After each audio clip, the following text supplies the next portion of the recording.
loved by God.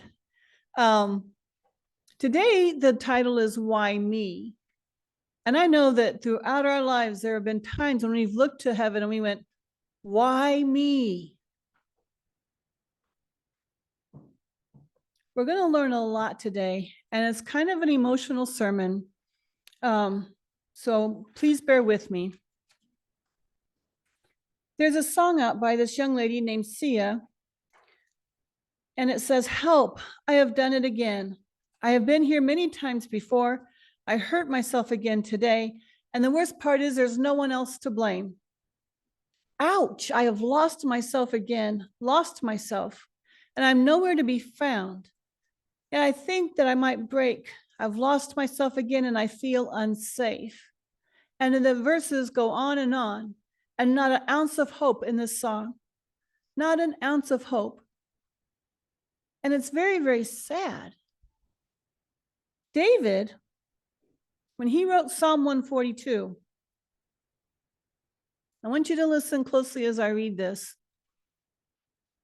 "I cry aloud to the Lord. I lift up my voice to the Lord for mercy. I pour out before him my complaint. Before him I tell my trouble. When my spirit grows faint within me, it is you who watch over my way. In the path where I walk, people have hidden a snare for me. Look and see, there is no one at my right hand. No one is concerned for me. I have no refuge, and no one cares for my life. I cry to you, Lord. I say, you are my refuge, my portion in the land of the living. Listen to my cry, for I'm in desperate need. Rescue me from those who pursue me, for they are too strong for me. Set me free from my prison, that I may praise your name. Then the righteous will gather about me because of your goodness to me."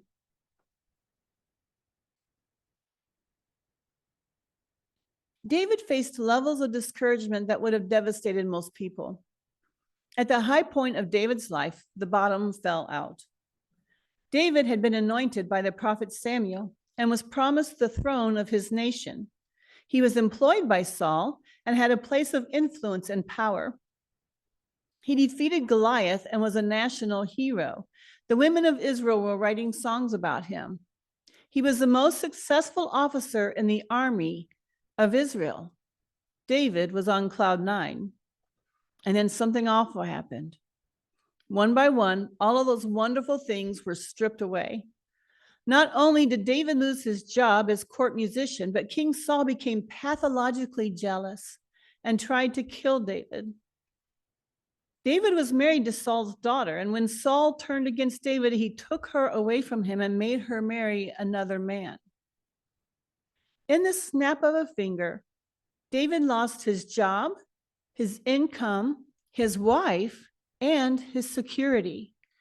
He went from being Israel's elite inner circle to being a fugitive.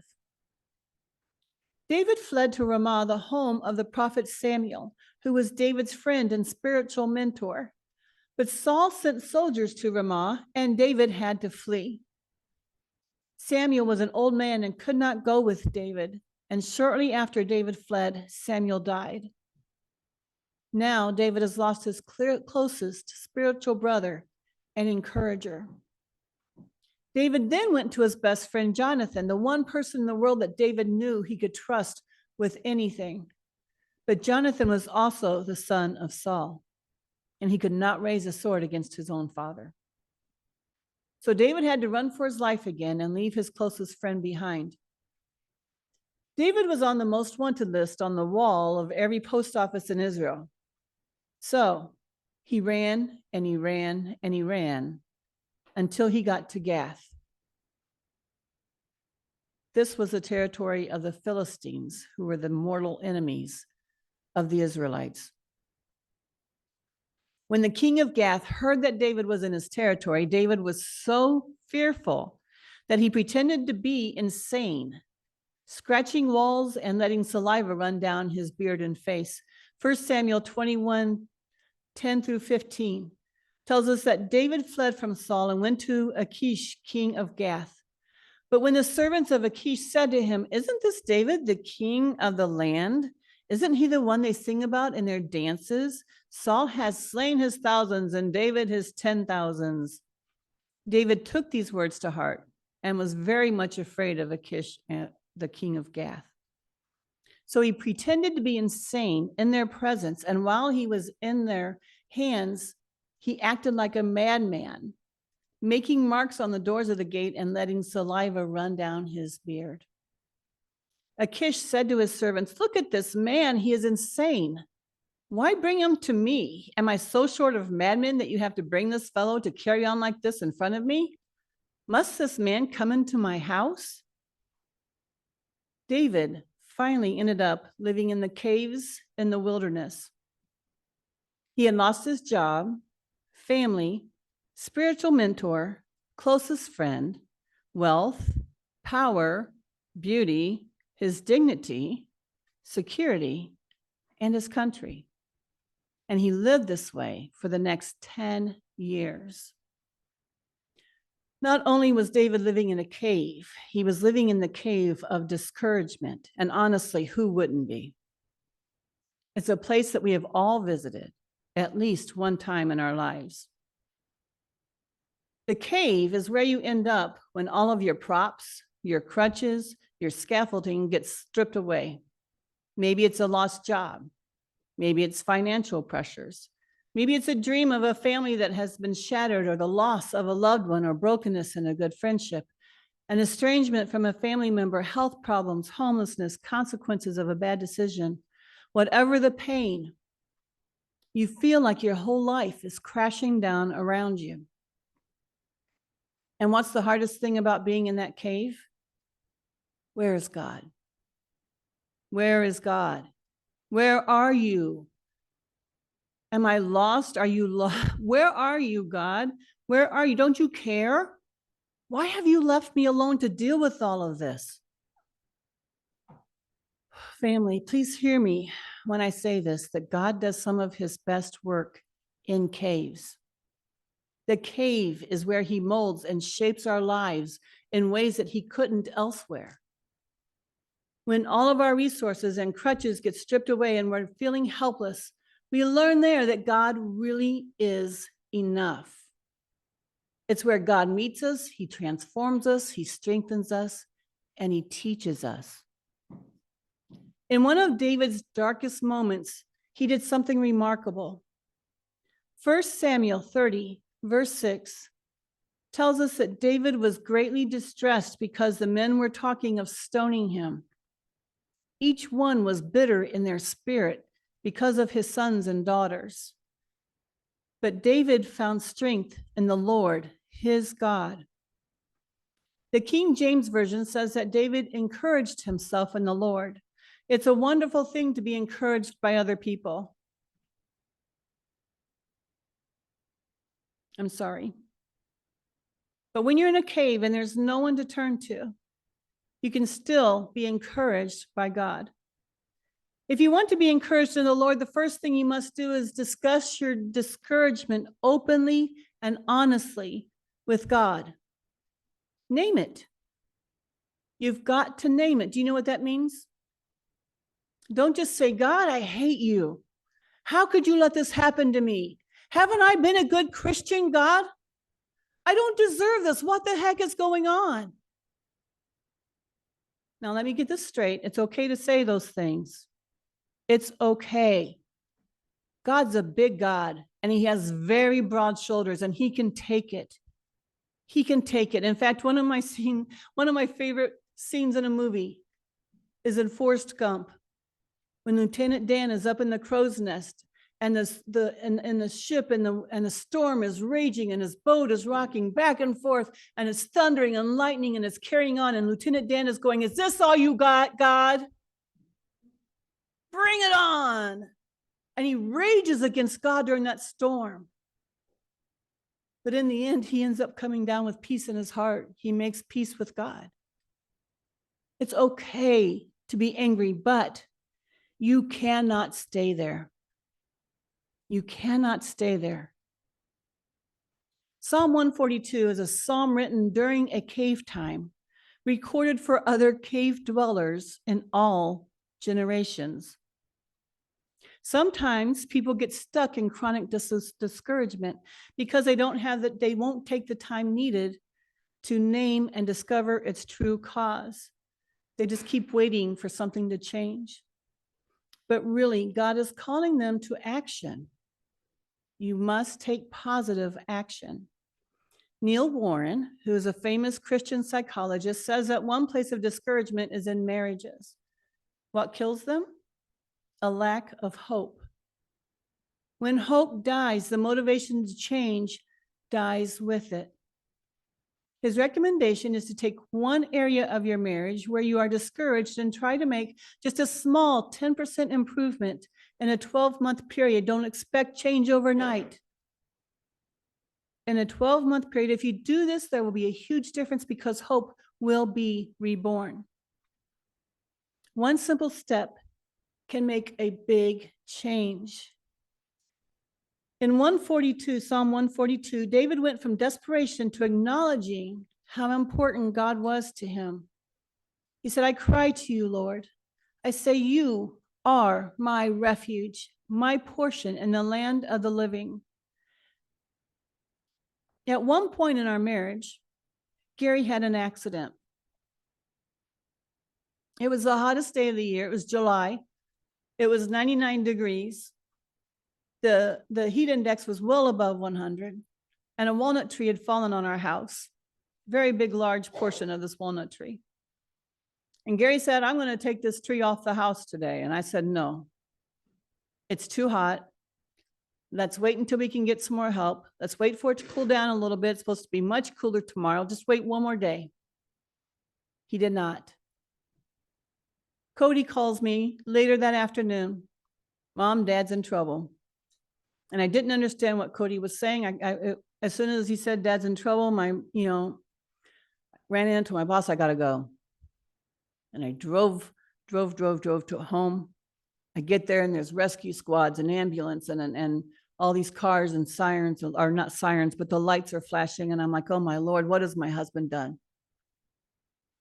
I walk into the backyard and he's sitting up in the backyard talking to the paramedics. And I walk up to him, I said, what's going on? And he points down to his foot. And I look, and where he had his left foot was up like it was supposed to be. The right one was just flopped over and hanging from his knee down, just poof. And that started a journey in our lives, in our family's life. 7 months of recovery, of surgeries, of being told that he's going to lose his foot, of being forced to sign or being asked to sign paperwork saying, we understand that this may not work and he will lose his foot. He got 50% pay for short-term pay, long-term, short-term, and then he got no more for the rest of that time. So I was working 3 jobs. Cody and the kids, the other kids in our house were working. Everybody trying to earn money, trying to keep the roof over our head. And Gary sat with his foot propped up. That's all he could do. It's all he could do. And after a couple of months of this, the thought hit him that Denise is better off without him. If I die, she'll get insurance money. She won't have to work so hard. She can help take care of this family. And I won't be a pain anymore.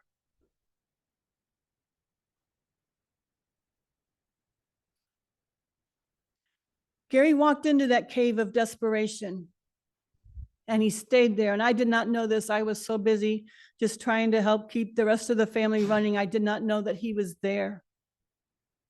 And do you know what happened? God met him in that cave. Gary before that was, I don't need to go to church. Kind of Christian. If I go, I go. It's no big deal. God's there, but I don't need him. Life is good.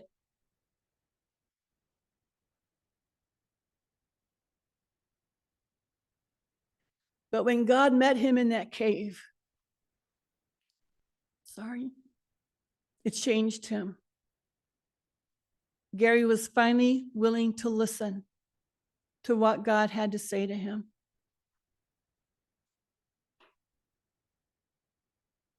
I would not wish that on anybody, but I know that each one of us has been in that cave. And I'm telling you, God is there with you. Take your eyes off of your cave for 1 minute and turn your face towards God. It's not easy, but you have to. Acknowledge to him how important he is to you. The last thing I want you to remember is that there is a very important connection between temptation and being in that cave. When you're in that cave, when you're in a dark period of your life, you will be vulnerable to any temptation that promises you to get you out of that cave or to give you a few minutes of relief. Gambling, smoking, spending beyond your limits, running away, drinking too much. These things will help you feel good for a period of time, but they will not help you. When these temptations come, you have a choice to make: God's will or something that seems to be the easy way out. Sometimes you find yourself in this cave and it just seems to hold you captive despite your efforts. You name it for what it is. You take action. You resist the temptations. You do all the right stuff, and yet here you are. So now what? At that moment, all you can do is to hang on to God and discover that he is your ultimate refuge. David uses the word refuge over and over again in the Psalms. Finding ultimate refuge in God means getting yourself so immersed in God's presence, so convinced of his goodness, and so devoted to his lordship that you even find the cave a safe place because he is there with you. It's hard. It's hard, family. It's hard to reach out and grab hold of God and say, I am here. I'm going to hang on. Until we get through this, I'm going to hang on. But you've got to do it. God understands all about caves. He's been there. Jesus suffered like us. He suffered for us. Our Savior had everything stripped away from him. He lost his position as a teacher. He lost his safety. His friends ran away from him. His life was threatened by his enemies, and he ultimately went to the cross and he died for us. Do you remember where Jesus was buried? In a cave. They thought that that cave was going to hold him. They thought that his death was final, but Jesus stayed in that cave for only 3 days. 3 days. There is no greater love than the love of God revealed in Jesus as he died on that cross, as he allowed them to put him in that cave, and as he rose in power and glory. His empty cave assures all of those who love him that caves are never permanent. Accept this great love. Thank Jesus for it, and hold his hand tightly every time you find yourself in a cave. Psalm 31, 1-5 says, in you, Lord, I have taken refuge. Let me never be put to shame. Deliver me in your righteousness.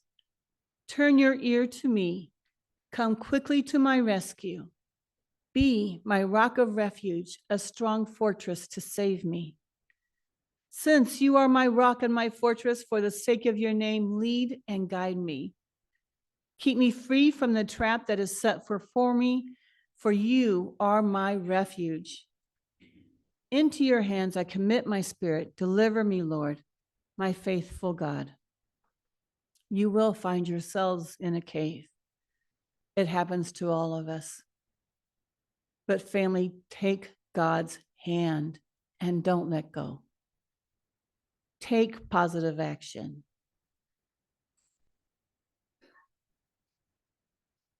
Remember who you are in him and who he is, and let him walk you out of there.